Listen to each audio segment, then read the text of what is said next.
I am Craig Flaherty. This is the Town of Darien Sewer Commission regular meeting agenda of Tuesday, April 5th. We're calling the meeting to order at 4:36-ish p.m. I am flanked by my fellow commissioners, Bob Hill and Susan Cameron.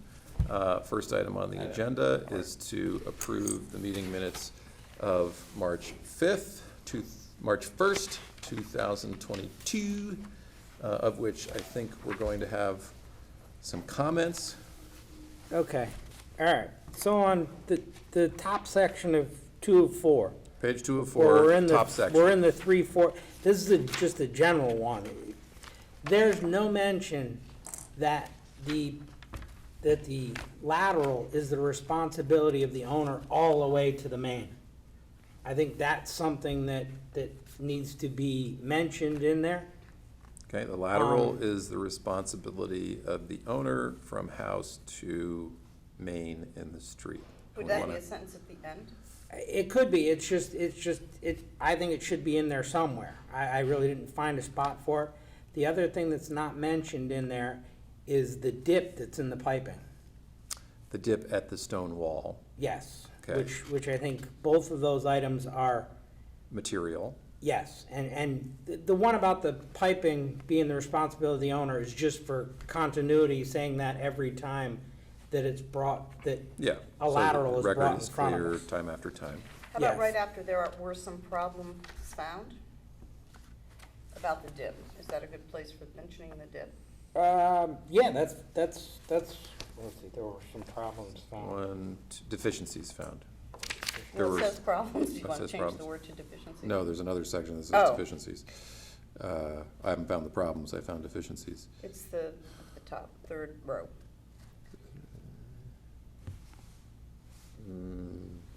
Are we in 24 pasture lane? No, we're on number 3. Oh, I'm sorry, I'm in the wrong one. Yeah, we're way up the top. Okay. So, as part of the inspection and permit process and locating the sewer, there were some deficiencies. So that would be a place to make sure the offset pipe at the porch is noted and the dip at the stone wall is noted, correct? Yes. And then because later on, the offset is. the offset is noted later on. Yes. So just really, okay, so the It offset says is they were gonna fix it, but it says the misalignment found during the internal the property owner at 370 intends to fix the misalignment found during the internal televising Okay, so maybe then inspection. instead we could say,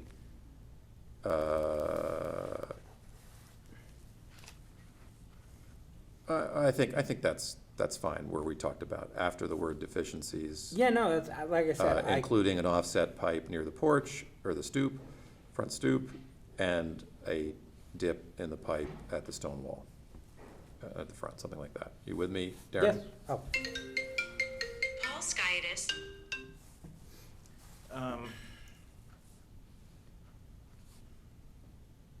No, I see the property owner intends to fix the misalignment found.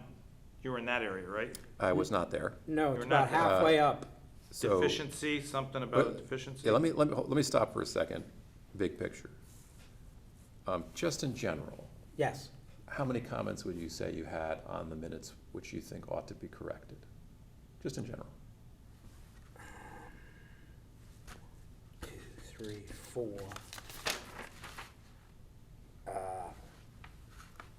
5 and 6. And just in general, how many comments did you have on the minutes that you thought should be corrected? I had 2 sections I didn't understand, Okay, B and E, okay. of Good. the superintendent. So what I'm gonna say right off the bat, so we don't have to sit here and get every word correct and vote on the minutes, that we just talk in general about the stuff that we would like clarified or included, and then we ask staff to prepare another draft for our consideration next month. Does that make sense? Yeah. Okay. Yeah, no, worked So- really well. So basically, big picture, in item number 3, we want the dip at the stone wall mentioned somewhere, anywhere that makes sense. We don't have to talk about where right now or how right now, but you're gonna go back and read it and add it at a logical location. Okay, I got 2 things. Lateral responsibility of the owner all the way to the Yes. main, dip in the pipe at the stone wall. Correct. that Anything stuff in else on item number 3? Yeah, it actually, the second motion where it says, Mr. Hutchinson made a motion to deny the appeal of sewer, I would put after the whole thing in parentheses, this motion affirms that the owner is responsible for the last 3 years of sewer bills. Because it really doesn't, it's a very vague Yeah. motion. I agree. The other thing that we can do after our discussion today, I'll ask Susan and Bob to do, is to send your comments in writing to Darren, so if his scribbles don't get well translated, he's got another pass at an email that No, might that's provide some because guidance. it scribbles on mine too. I like that, it makes sense. Any other items on 3? Good on 3? Yes. All right, let's go to comments on 4. Where it says normally the sewer commission goes back 3 years, I would insert for billing purposes. Okay, I like that.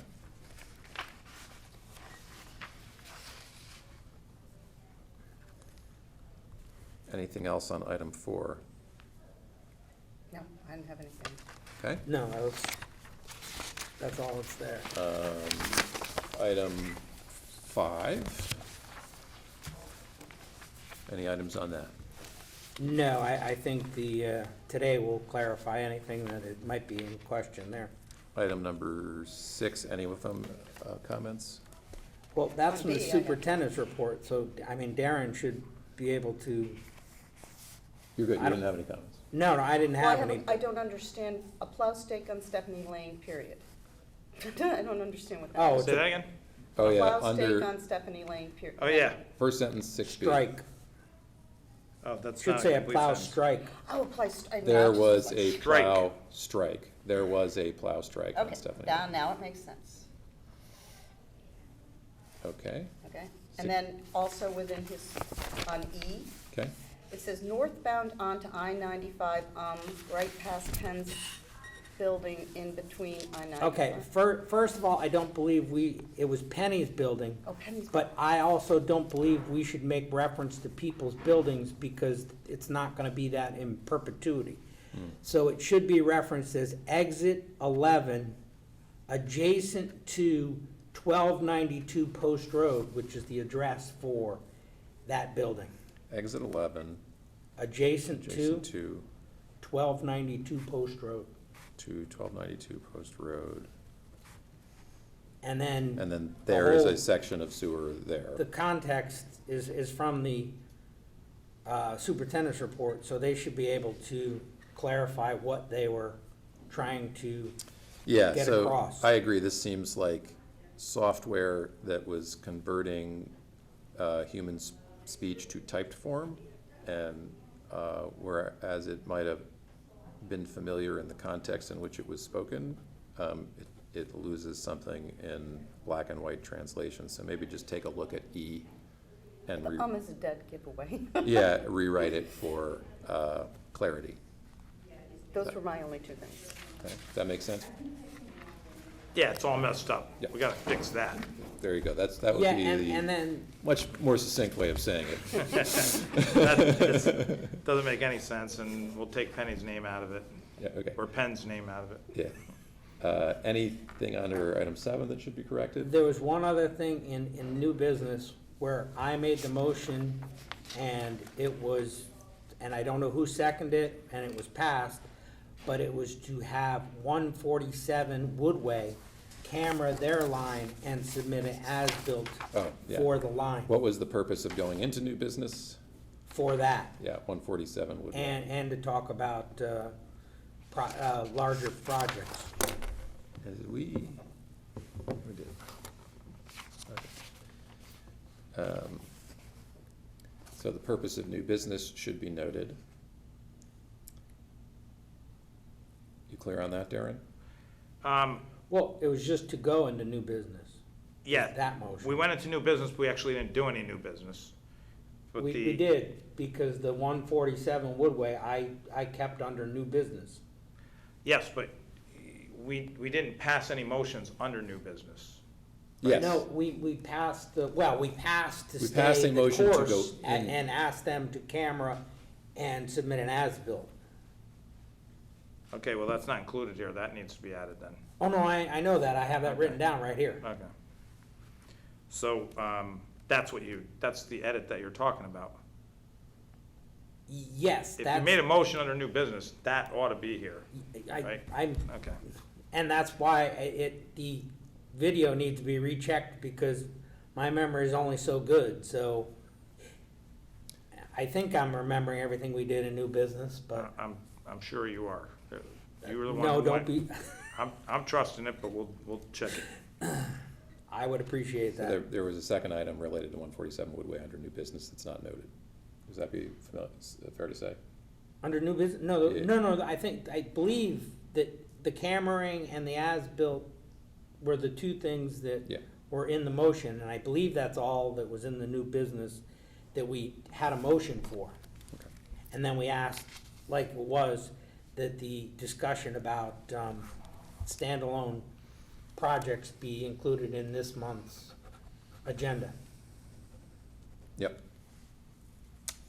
Did that capture everything you had on that? Yeah, I just had those two paragraphs. I didn't- Okay. And then 8, that's pretty clear. Was, All right.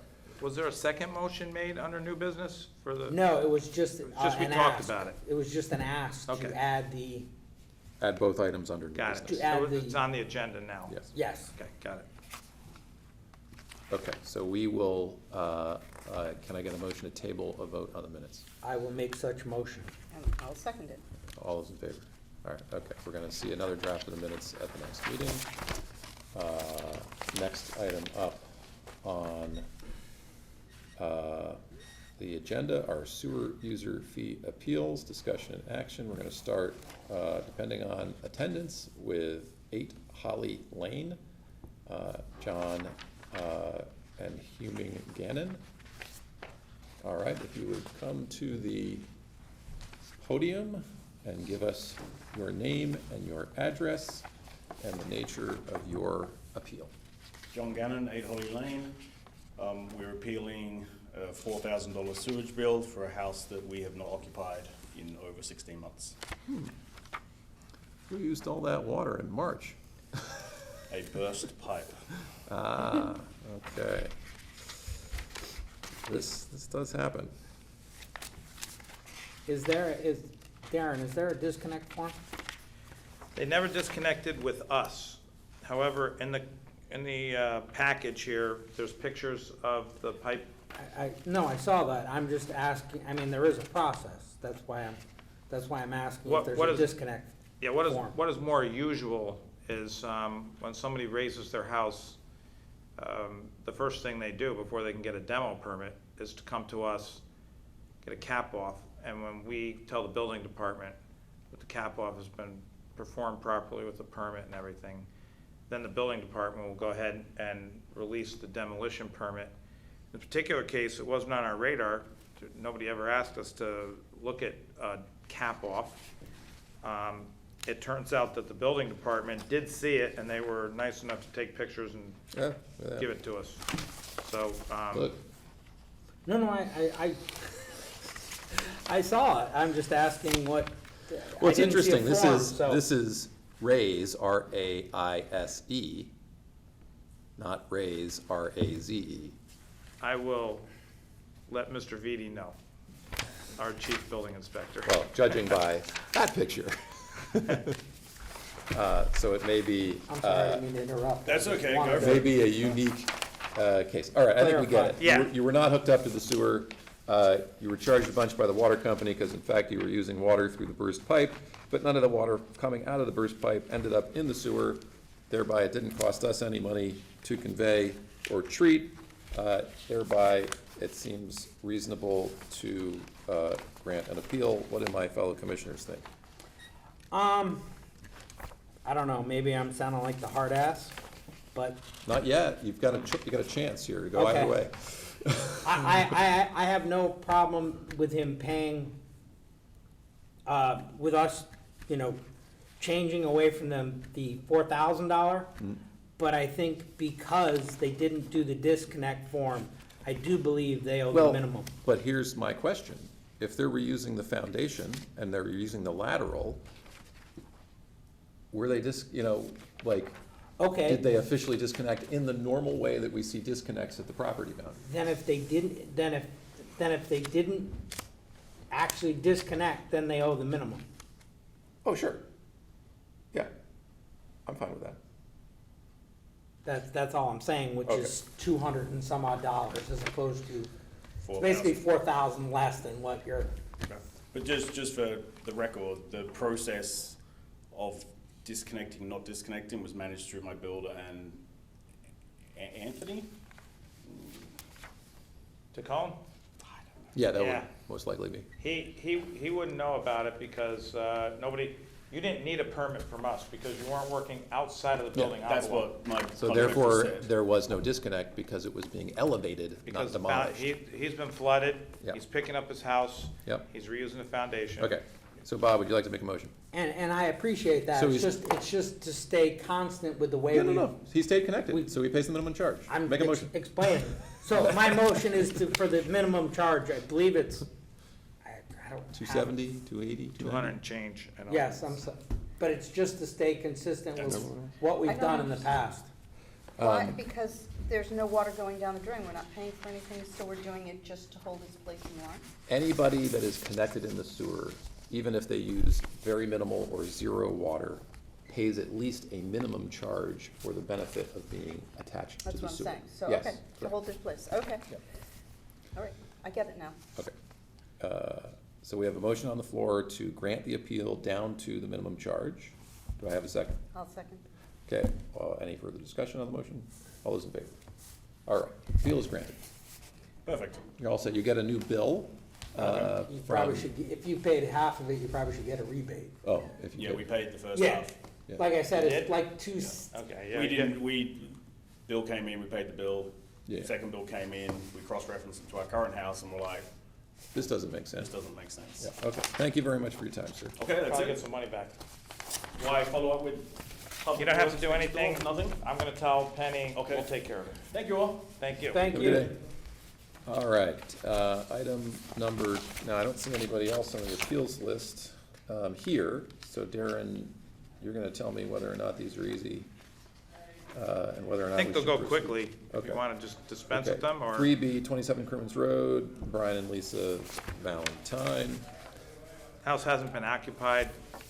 Oh, yeah, It's, I think finally, being purchased by the town. yeah. The grant came through to make the purchase. So they haven't been living there, and they don't wanna pay their sewer bill. I'll make a motion. Okay, I'll make a motion to amend their sewer bill to 0. okay, I'll second. okay. Any further discussion on the motion in a second? Hearing none, all those in favor? The appeal is granted. Yeah, the next step for that house after the purchase will be its demolition. And I didn't get a chance to, All right, 3C, 44 Relihan Road, John Sauer. yeah, I mean, usually we get better background information. If you look at, Nah, the background information is perfect. it is? I did it. Where is it? It's Right here. probably this sheet right here.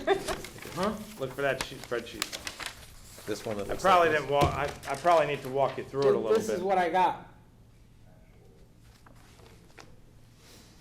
That one, in your right hand. Yeah, that doesn't give me like Let me see, let's hear what the Darren has last to couple say. years. Let's hear what Darren has to say. Oh, no, it doesn't, but it was actually less than this, I can tell you. Okay, His, explain it to him. but you're right, I should have, if you want previous years, we'll get you previous years, but, the guy called up, he said, yeah, my bill's usually less than $250. I got a bill for $500. Now, here's what happened, you could see the bill is $502. You hit $500, you go a penny over, and they split the bill in half. So he gets his bill for $250, and he says, yeah, that's what I always pay. Then he gets another one in April, and he says, something's wrong. He goes back and he looks at his water usage. He had a leak, and I think February is the month. Yeah, February, you could see 4 to 15, 6. So, then we did it 2 ways. We averaged the last 2 lines are really effectively the same, right? Because we took the average of the 4 months and inserted it into February. And on the last Versus- line, we deleted February. So and it's you- really the same thing. Yeah. That's why they came out the same. Yes. So, you know. Well, but your March average is over how many years? Because. No, No, they're no. just, No, that's they're actual. just dropping, they're not going over any years. They're taking the time frame between November and March and saying, let's ignore February and divide by the 4 months or whatever, multiply, That's right. annualize over the 4 months instead of annualizing over the 5 months with February, since February was the anomaly. So if you annualize over the but 4 March, months. it's possible March is an anomaly. It matters when in February the leak was, before or after the reading. Well, if you used 400 cubic feet of water in November and 400 cubic feet of water in December and 200 cubic feet of water in January, it's 600 cubic feet. Yeah, maybe it's 1 or 2 over, but like, I think we're in the ballpark.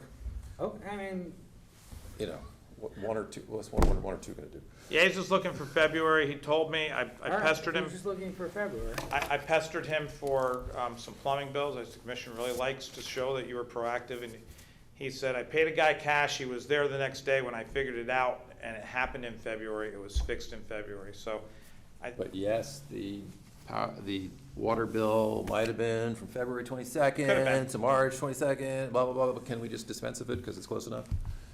I've always been anal about them, I have, so I just try and stay consistent, that's all. But I'm willing to, Make a motion? Yes. Granting the appeal To- pursuant to the calculations prepared changing by it staff? to $321.60. A second. All those in favor? The appeal is granted. I feel like I'm lassoing a wild horse. Consistent, am I not being consistent? Am I not You are consistent? That's all I'm asking. All right, on the next 2 items, I am recusing myself and passing the invisible gavel to my vice chair, Bob Hill. I'll see y'all in, well, I don't know when I'll. What was that, outward mutter? Probably better than. I heard nothing. That's okay. Okay, at the last meeting, there were some questions about the sewer capacity analysis. That was done on 3 Parklands Drive. Number of questions. We tried to relay them as best we could to the consultant, which is Redness and Mead, which is why Craig's not in the room. And Patrick Schur is the guy who he's the engineer who did all of the work on the capacity analysis and looked very closely at our Chasmer Pond pump station and even a little bit of overflow to the 5 Mile River pump station. And Patrick is here to give a presentation which will hopefully answer all your questions. If it doesn't, he's the guy who did the report. I think there's a few minor edits. He polished it up for this meeting. Patrick? All right, thank you.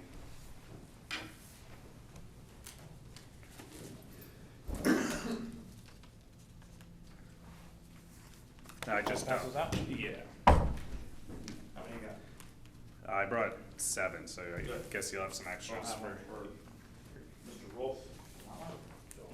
Sure.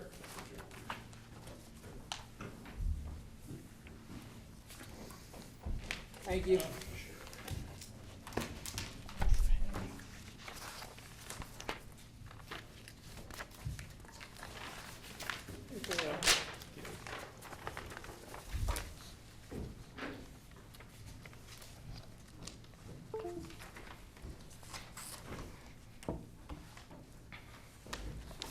So I'm Patrick Schur with Redness and Mead, here to discuss the 3 Parklands Drive sewer design and the Chasmer's pump station analysis.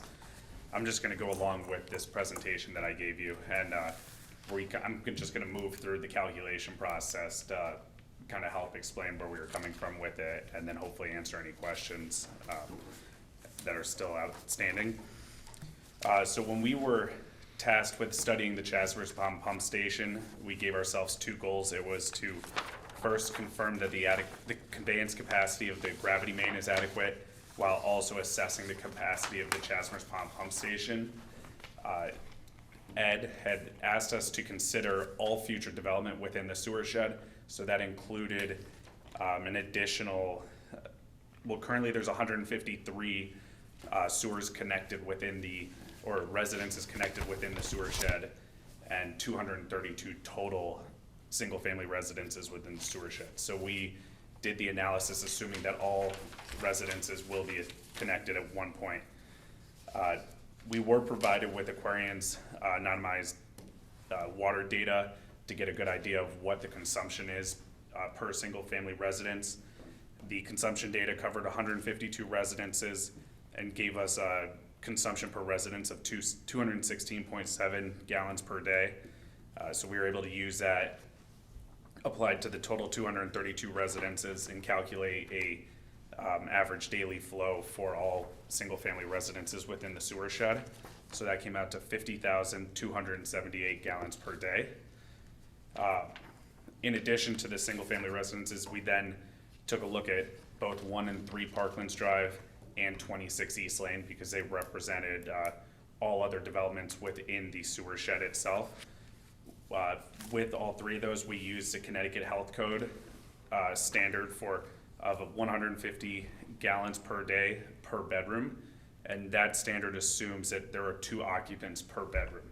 And I only bring that up because if you know, like with the Abilis development at 26 East Lane, in addition to the residents of Selleck's Woods, most of those bedrooms are occupied by 1 person, but we of course would like to choose a conservative approach. So using those numbers, we calculated sewage generation from the assisted living facility at 1 Parklands Drive of 15,750 gallons per day.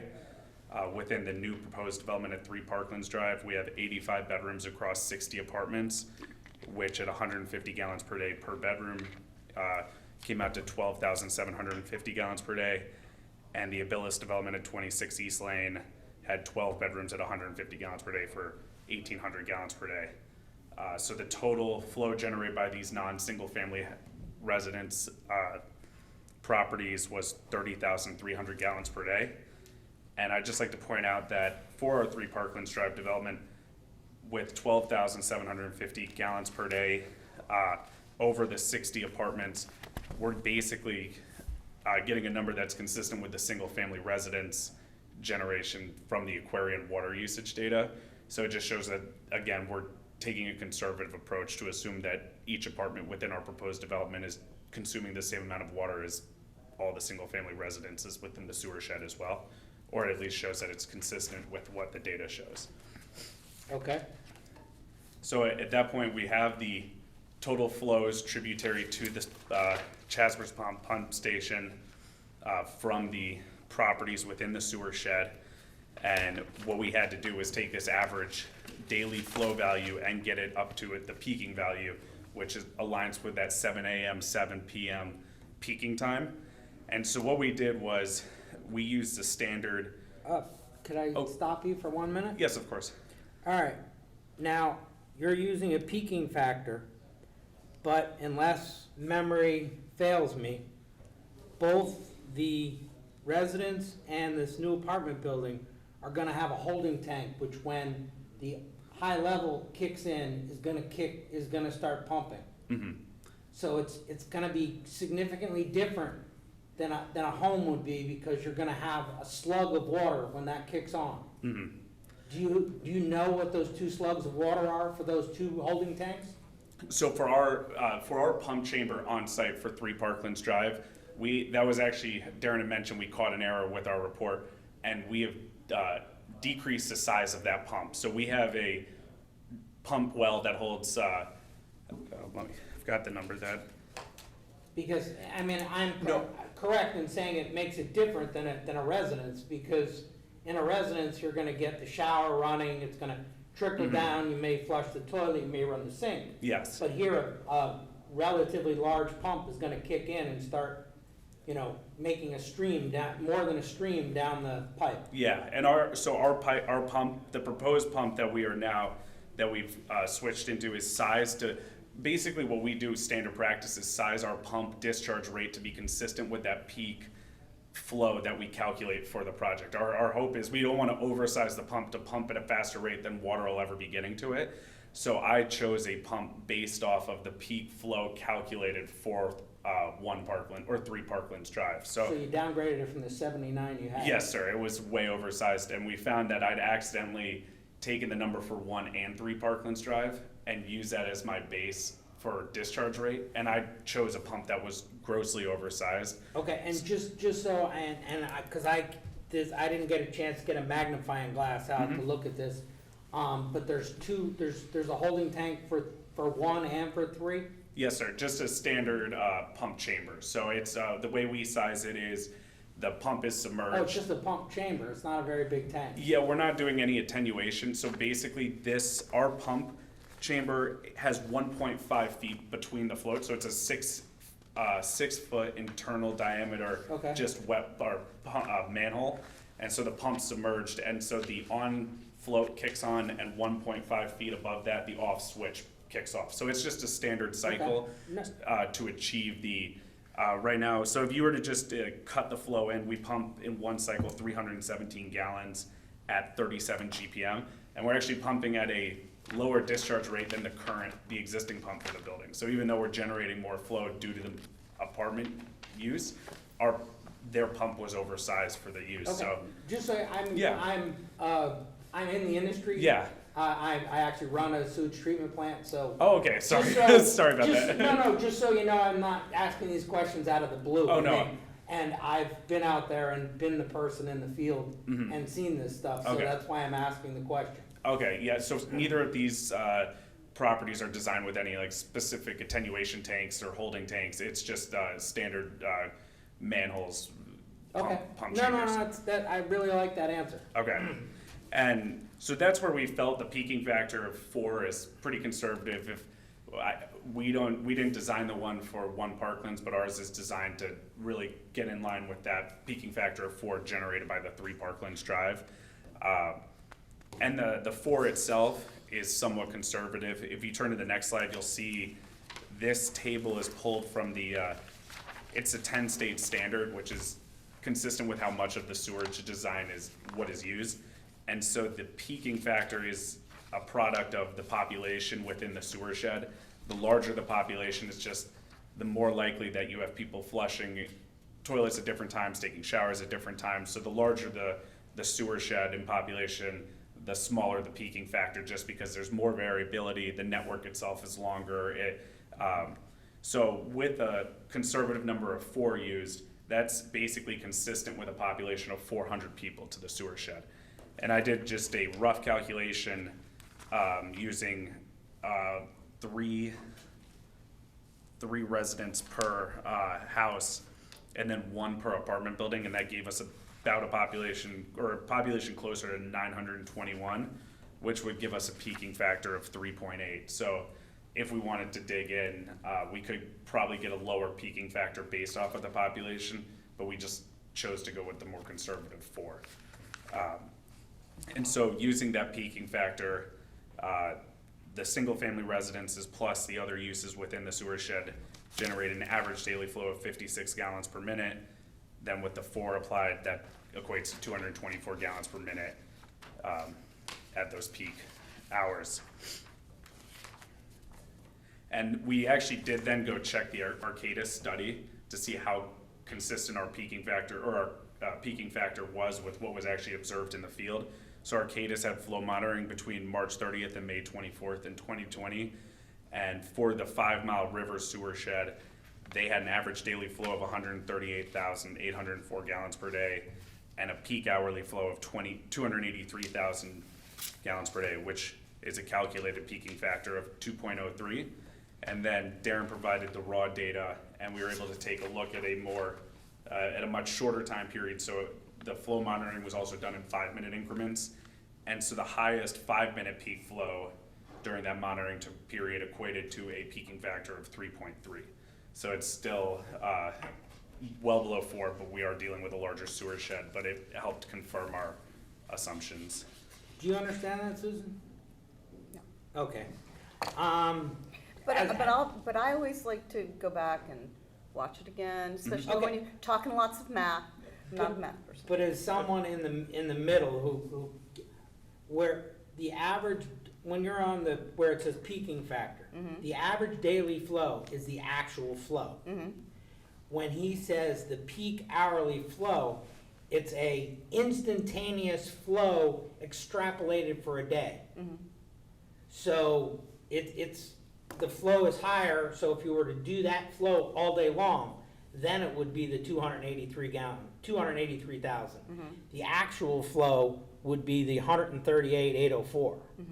So what he's saying is, as a factor, he's saying how much higher is it at that one, the highest flow of the day, where they extrapolate it out for the day, as opposed to the actual average for the day. I got Does it. that make sense?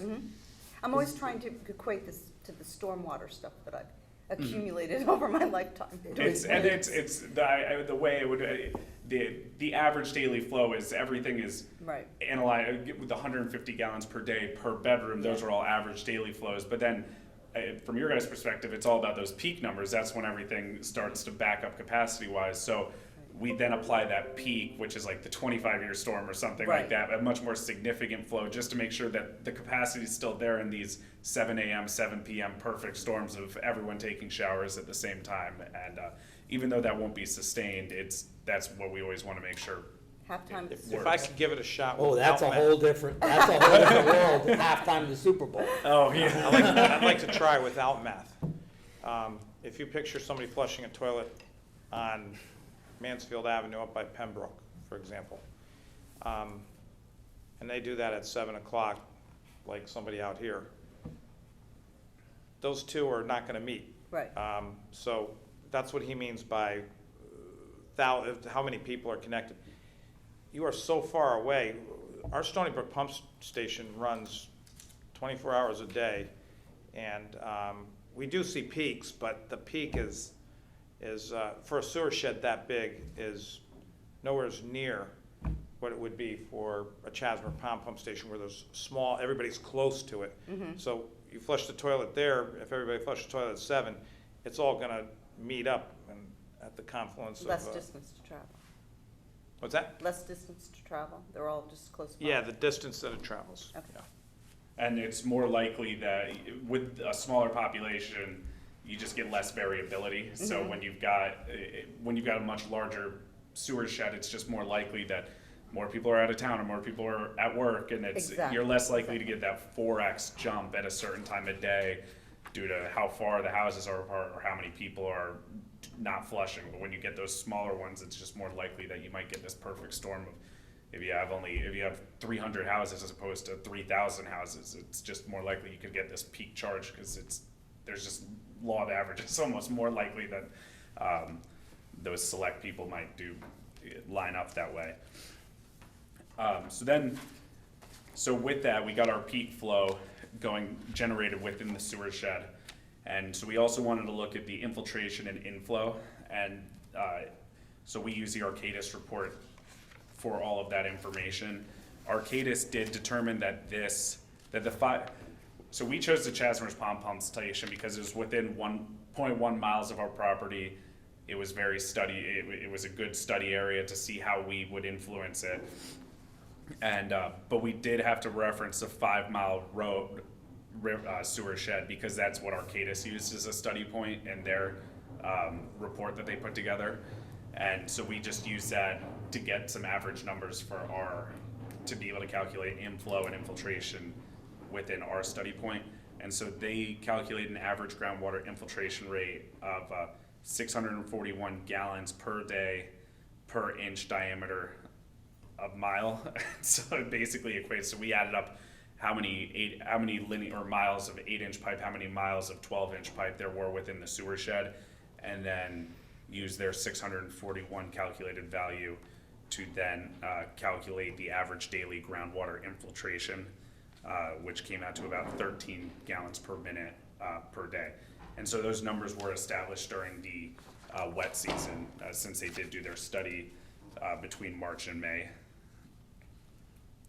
I believe, just to confirm, I think it was March to May. Yeah, March 30th to March 24th, or May 24th.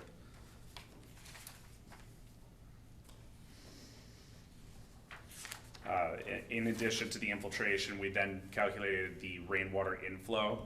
And so the largest storm during the Arcadis monitoring was April 13th, 2020, where the 1.8 inches of rain was received over 15.83 hours. And so we were able to use the flow within the 5 Mile Road study area before the storm, which was 115,000 gallons per day, and then also find the peak during the storm, which was 160,000 gallons per day, to figure that 45,000 gallons per day inflow was measured due to this rain event. We then just scaled it based off of the size of the Chasmers Pond sewer shed in proportion to the 5 Mile Road study area. So Chasmers Pond is approximately 36.4% of the total study area. So we just scaled that 45,000 gallons per day to calculate the Chasmers Pond inflow of 16,380 gallons per day. And then similarly to the generation within the sewer shed from the houses, we also applied a peaking factor. And so we calculated that by scaling the rainstorm from 15.83 hours to what it would look like over a 24-hour period. And then also the peak intensity during that storm was 0.24 inches per hour, while the average was 0.11 inches per hour. And so we created a peaking factor from that. So in total, we then applied a peaking factor of 3.3 to the Chasmers Pond inflow and calculated a peak inflow of 37 gallons per minute during that rain event. So that's just I&I, Yes, sir. The 37 gallons per minute, or that's just inflow? that's just inflow is 37 gallons per minute, and then the infiltration is 13 gallons per minute. Oh, okay. So wait a minute. Oh, the third.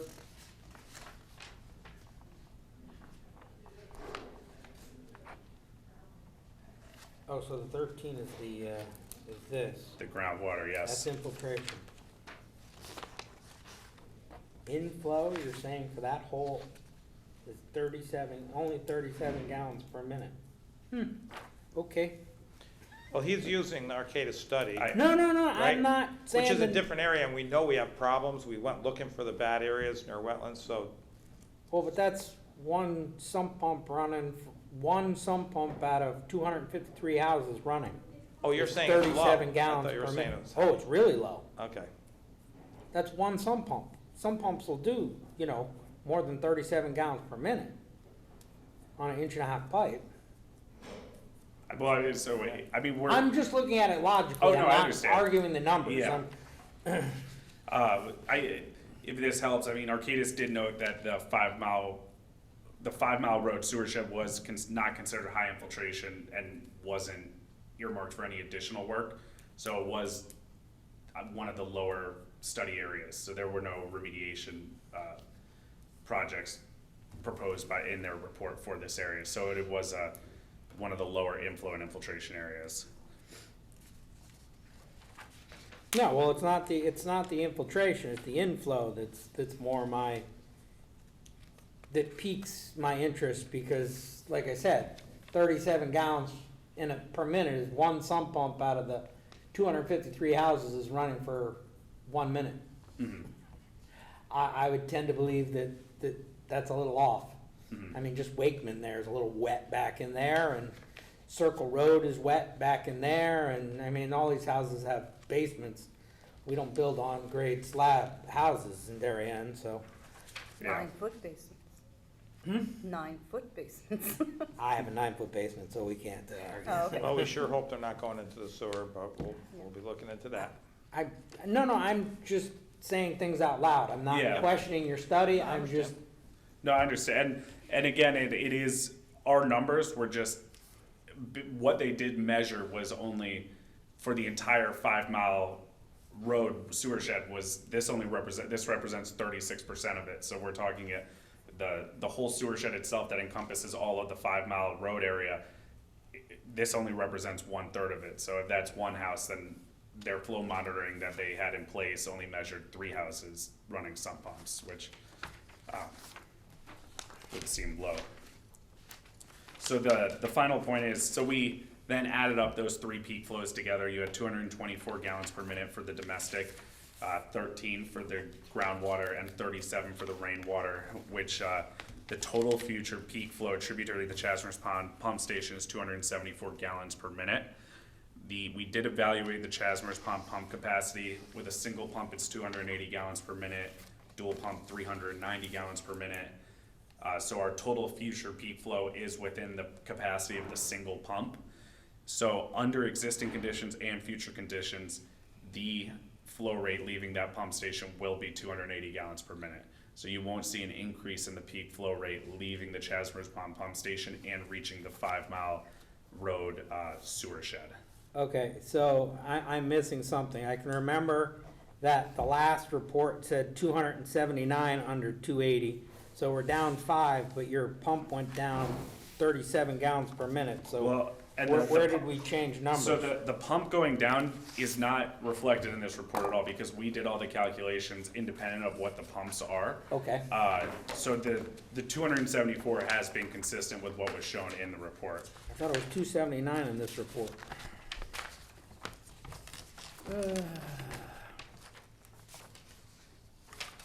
It's basically irrelevant. You can go ahead. Maybe it's just me being anal. Yeah, I've got on the final page, it has the total peak flow line item right under. Oh, it does the- say two. My Yeah. mistake. Right before appendix 1. Yep. My error. Please forgive me. But so the point we're trying to make is that the peak flow that will be witnessed downstream of the Chasmers Pond pump will be the same under existing and future conditions. Since the pump is not being changed, neither the discharge pipe itself.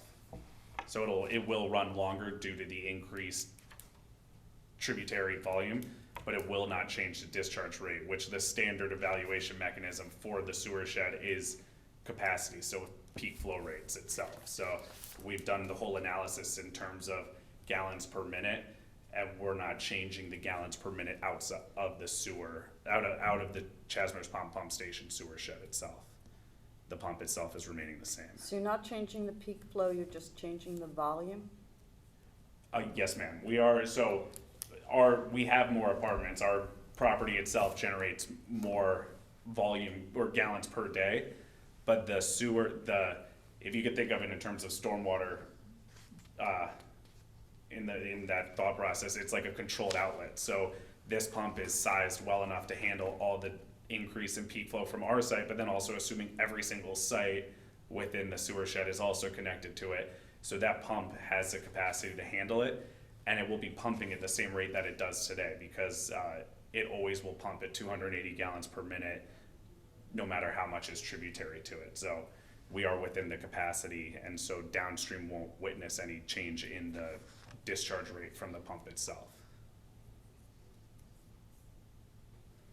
So let me make sure I got that clear. So you're saying that with this change, as in the apartment building and the assisted living, 2 pumps will never kick on is the theory?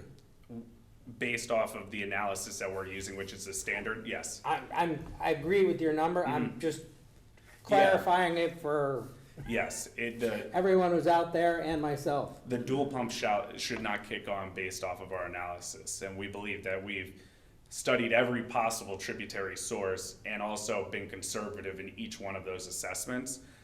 So based off of that analysis, the dual pump should not have to be kicked on. We've been conservative with the peak flow factor in the analysis of the flows generated by 1 and 3 Parklands Drive and 26 East Lane. And we've also accounted for the inflow and infiltration, so we feel pretty safe in our analysis that all that future flow based off of the standard analysis procedure is within that capacity of the first pump. You took into account houses that are not yet connected? Yes, Right? every single one, yeah. So if you own a house down there and you're on a septic, that's already accounted for in his model. Right, I'm aware of that part. Thank you. Are there any more pump-related questions? Because I was gonna move on to our analysis of the sewer main itself. Do you want me to ask the question now about okay, so you designed the pump, I'll call it a pump station at the actual location, Yeah. 3 Yes. Parklands. And only because right behind it is it's Selleck's Woods, I'll ask these questions, even though it might not be, but, so anyway, is there alarm? Yes. Are you able to turn the alarm off? I do not know. Well, Yeah. I've gone out before and seen where alarms were turned off and repairs weren't made. Mhm. So, and I'm not trying to throw anyone under the bus, I just wanna be in front of it. Yeah, no, I completely understand. And So that would be a concern. If the pump pit, is that what we wanna refer to it as? yeah, Overflows, because I'm assuming that it's lower than any outlet fixture in the building. yes. So if the pumps fail, it's gonna come out of the pump pit. Mhm. Where does the water go? Okay. It would run over land into our drainage system, Which goes, which infiltrates before discharging over land into Selleck's Woods. oh, it yes. does, okay. All Yeah, right. so all of the. So it's gonna perk similar to a septic system in essence. Correct. I mean, It's not the best, but it's better than a direct discharge into Selleck's Woods. correct. It Yes. would be better than that, but we would not want that to be happening. So, And but I'm not saying it's ever gonna happen, I just, again, just wanna put it out there and investigate it Yes. prior to it happening, and that's all. Yeah, so there is a infiltration system of concrete galleries that if that pump chamber were to overtop, it would flow into a catch basin through an oil grit separator and into that infiltration system, which is sized to infiltrate the water quality storm before it then discharges into the culvert that goes straight into Dunlap Lake. So there would be some ability to infiltrate those flows if it became a problem. But we can also put that alarm should not, it should be fixed before it ever came to that case, but we would want to, it is hooked to a generator, so we have belts and suspenders in terms of power failure, but I don't know what we could do for maintenance and enforcing it. Well, only because, and even in my 15 years in wastewater, the amount of quote-unquote flushable wipes, well, there is no such thing as a Yeah. flushable wipe Mhm. right now. They have yet to, they could invent them, but they're not gonna make them because they won't hold up long enough to use. Yeah. So when they say flushable, they're lying. Mhm. And that's why there's numerous lawsuits against them. Yeah. But those clog up grinders, so that's why I'm asking the question. Mhm. Okay. Next meeting, I'm gonna bring these Cottonelle ones in that somebody gave me. They do break apart. I guarantee they break apart, but I keep forgetting to bring them in for show and tell. They're made by Cottonelle.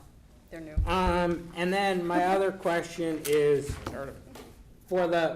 for wherever the pump discharges into the sewer system, Mhm. is it going to be outside drop, an inside drop, anything to minimize splashing so we don't get hydrogen sulfide released into the pipe there? Yeah, so we're gonna hopefully be able to reuse the discharge line that's currently in place, that ties into the gravity system that's right off of the 1 Parklands Drive. So there's both pump lines discharge into a manhole that then feeds gravity out into Parklands Drive. So I don't know off the top of my head whether it currently has that elbow, or the inside drop, but we can look into it and make sure if it doesn't, that it is equipped with it. Okay.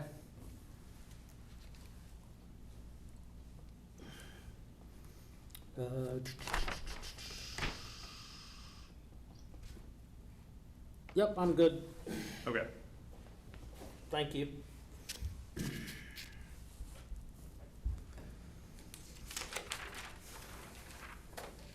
So on the next page, I did detail the on-site pump design. The existing pump was a duplex pump discharging at 39 gallons per minute. Our proposed pump has now been downsized to a 1 horsepower duplex Gould's grinder pump system that has a pump discharge rate of 37 GPM with our minimum peak. Our peak flow from 3 Parklands Drive was calculated at 35 GPM. So we're right up against that. So we're not pumping at a rate higher or significantly higher than what our calculated peak flow was. And we are pumping at a rate lower than what is currently leaving the office building. And I also made note of the mistake, so we will make sure that's incorporated into our plans. Oh, yeah, that was, sorry, that was one question. If you're saying that the peak flow rate is 35 gallons a minute, Yes. then why do we need a supply line that could do almost 500? A 4-inch line can do almost 500 gallons a minute. Oh, ours is 2 inches or 2.5 inches. It says in this that they're upgrading to a 4-inch line. I think that may be referencing the water service. Yeah, that's what I'm saying. Oh. I'm saying you can get 490 gallons, I believe, in. I can, our MEP. I mean, I'm just asking the question. Yeah, no, trust not me, meant to be we would love to not have to upsize adversary. our water service because represents a huge expense, but the MEP on the project said that for, the water demand and making sure they have adequate pressure, the 4 inches is required. Okay. Which if we could go smaller, we would love to, because Okay. right now we have to upsize that. And it's based off of his calculation though. Is that because there's gonna be irrigation, or? I don't really know what goes into their calculation in terms of, it's just about making sure they have adequate water pressure to all the apartments on the first, second, and third floor. And so they needed to upsize from the current water supply up to the 4 inches itself. So I think it went from 2 to 4. That's what the report said. Yeah. But I don't know how that usually correlates between the pump, the sanitary discharge correlating with the water service itself. So the size, I'm totally don't, the size of the pipe allows you to have more water pressure? In addition to the flow itself to the property. When you go from 2 to 4, you're not doubling it, because what you do is you take the area of the pipe, which if I remember right is pi r squared. So it's a squared, so it goes from a factor of 4 to a factor of 16 by going from 2 to 4. So basically from going from 2 to 4 minus some friction, you're going 4 times the amount of water. And it provides more water pressure in the set, possibly when you have multiple faucets running across the apartment. So the increase in size gives you a higher flow rate. So then if the demand if you start turning on multiple showers, you've got enough flow rate. Because once the pipes get inside the building, they throttle back down as they feed the individual units. So it's just making sure that if you have enough fixtures on in different apartments, you don't see a drop in water pressure across the apartment itself. Does that increasing of water pressure by increasing pipe size work? Like, if you have an area of town that doesn't have good water pressure, you increase the size of the pipe of water going there? I don't think that's necessarily the case. Okay, It could, just wondering. because you also have like the water towers and how much demand there is. Okay. Multiple factors probably. Call out Bernoulli. That's above my pay grade though. All right, I don't remember Bernoulli's equation, but it's in there somewhere. all right. Oh.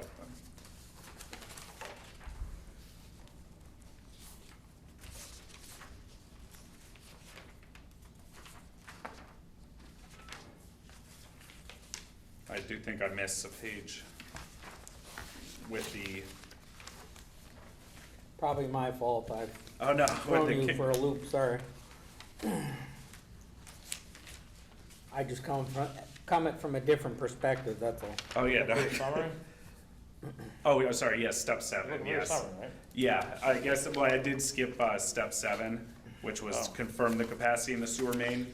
And so that's just, we found the lowest point, the lowest capacity stretch of main along the system, which was in Old Kings Highway North. And that's actually what the company that did 1 Parklands Drive studied when they did their sewer analysis, was this one point of concern. So we took a look at it because it's an 8-inch main that's sloped at 0.32%. So the capacity of that pipe is 0.68 CFS.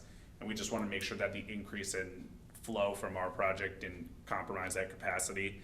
And so the peak flow though from tributary to that area, so that includes 1 and 3 Parklands Drive, 26 East Lane, and 106 single-family residences. The peak flow is 0.37 CFS, and so that accounts for 54.3% of the available capacity.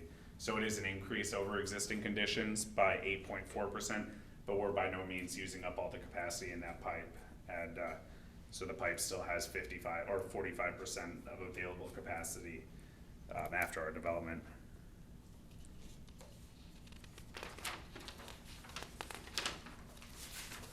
And so that's, now I'm back to the summary page, but we did meet our goals. We confirmed that the conveyance is adequate with that pipe of concern, and then also with the pump station itself, with future flow being 274 gallons per minute, when the pump capacity being 280 gallons per minute, the discharge from Chatsworth pump station remains unchanged. And so we feel comfortable with the proposed project tributary to that pump. By that, you're talking about the peak flow, not the volume. Yes, well, the peak flow is what we're using as our analysis. Right. Yes, Yeah, basically, if I can, we're saying that the discharge won't get any higher, as in the second pump turning on, the first pump will just run longer for the course of the day to do the increased volume, but there won't be any, the spike won't be above the 280 level. correct, yeah, and right, so if Arcadis put flow monitoring back out on the main, on the 5 Mile River Road main itself, and our project and all these future projects were connected, they wouldn't see an increase in the peak flow that they witnessed at that point. Like because Chasmer's Pond, downstream of it, you won't notice a change in the discharge rate tributary to and that's what they were using for all their studying, was the peak flows and average daily flows. So our flow tributary to that won't be changed. Because that's my concern. Mm-hmm. We already know that when all of this ends up in Stony Brook, where we have critical defects, that you're saying because you're metering the amount and it won't increase because it's not like stormwater, it's gonna be held back. Exactly. You won't impact Stony Brook. Correct. The existing pump at Chasmer's Pond acts as our metering device. So if if 232 houses all connected and you have your development all completely online, is that where it gets maxed out and then you would impact Stony Brook? That's where our peak future flow would be, is if 1 and 3 Parklands Drive were completely occupied, 26 East Lane was completely occupied, and all 232 residences within the sewer shed were connected. That's where we would reach our peak of 274. But based off of our analysis, it would not affect the Stony Brook pump station downstream, because as Chasmer's Pond won't be pumping any at a higher rate. So if we were pumping at a higher rate, then you would say, okay, now we've got this capacity downstream might not suffice, but we're providing the same exact discharge rate to that downstream system. So But if someone came in with a proposal for another large project, Yeah, so if someone came, I'm glad you brought that up. So if we were to, in our analysis, come into a number that was above the capacity of that first pump, what we'd probably do is then move forward with flow monitoring. So as I noted, every single step of the process, we used a conservative value just so that we could say, hey, we've studied it and it meets using the standards. But in reality, we're pretty confident that the flows tributary to the Chasmer's Pond pump station today are not at the levels that we're calculating, since we use so many conservative values at each step of the way. So if we were coming in with a larger development that didn't have adequate capacity, we would then do flow monitoring to prove that Chasmer's Pond in reality is only receiving this much, and then use that as our baseline to do an analysis. And it would probably show that then when we use a conservative value just for our property, that we would have more than enough room to within the capacity of the pump itself for that development. But if it did come back and we did not have the capacity, we would then be able to look into flow mitigation techniques. So we could have holding tanks on our property with pumps that are timed so that they pump at off-peak hours. So we could store a bunch of the discharge on site and then pump it at a time off-peak to make sure that we weren't compromising the downstream capacity of the pump. So there would be workarounds if you needed to add a huge development within this sewer shed itself. So we're not, at this point, limiting any future development beyond what we've studied. Okay, thanks. And just one other thing came to mind, I'm sorry, I No. have to backtrack, because, so the system at the holding tank, you said there's an audible alarm, is there also a visual alarm? There is not, we just specify an alarm elevation, and then the alarm system's usually tied into whatever the mechanical engineer is planning for the property, so they would then, I don't know how it's wired into their panel system and then into their alarm system, but we could put Oh, no. so like the alarm's sent somewhere, you're saying? It could be, Okay. So what I do is when we provide them with the pump station specifications, we give them all the elevations for the different floats to be triggered, but then they'll usually have it tied into, I don't know what their alarm mechanism is. Okay. Whether it's tied into just something at the front desk or something in the mechanical room, or even if it's tied to an alarm company of some sort, or, but we could look into it and see what the kind of the standard operating procedure is for something like that on these type of developments. Yeah, only because I don't think there's gonna be a 24/7 staff there. Mhm. So that's my question, because I don't know as other people knew to ask the question. Yeah, no, it's something that we I've definitely, never known to ask that question. no, and it's something that a lot of people take for granted, so we can look into it and make It's a sure good that question. that we address concerns, because there should be a process in place that Well, I mean, someone's brought it. So that the tenants, if they saw a light flashing outside, would call the management company. They wouldn't, if they heard an alarm out there, since it backs up to the highway, they may or may not call. But if you see a light right on the property, they're gonna be more apt to call. Yeah, And, with it, to me, being a relatively sensitive area where it could go into the pond there, and hopefully someday I'll be taking my grandkids over there to go fishing. we do not want No. effluent down there. I don't Yes. eat the fish anyway, even if they're good, so don't worry about it. It's not my, Yeah, and I can look into, there's definitely gotta be just speaking from my own experience in an apartment complex, there was at least someone on site that lived there, that one of the apartments was dedicated for it.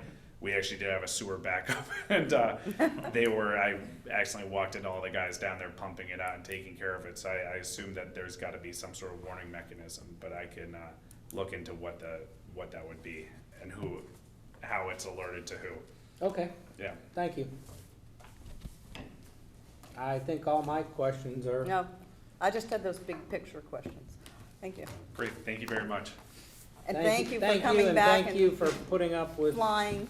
my, different perspective. No, it's nice it always helps us for the next explanation, because it's good to see what are the important items. Yeah, well, you may never get anyone who asks the questions I ask. Are you sticking around? I can, Would you mind? yeah, The next item is that, they're gonna Did talk you have about. any question? I don't know, I'm connections. sorry, I'm not familiar with who you are. Okay, my name is Rolf Oben. Oh, okay, all right, now, as soon as you said the name, sorry. I'm a member of the, We want remote. RTM Public Works, yes. As soon as I'm sorry. We've been I remote didn't for too long. recognize you, please forgive me. That's quite all right. Oh, Everything is remote, so. Yeah, I just, and he did turn his video camera off a couple times. so So it's- we can close on, 4 and, or excuse me, close on 4, If I could just interrupt. oh, Mr. 5, all right.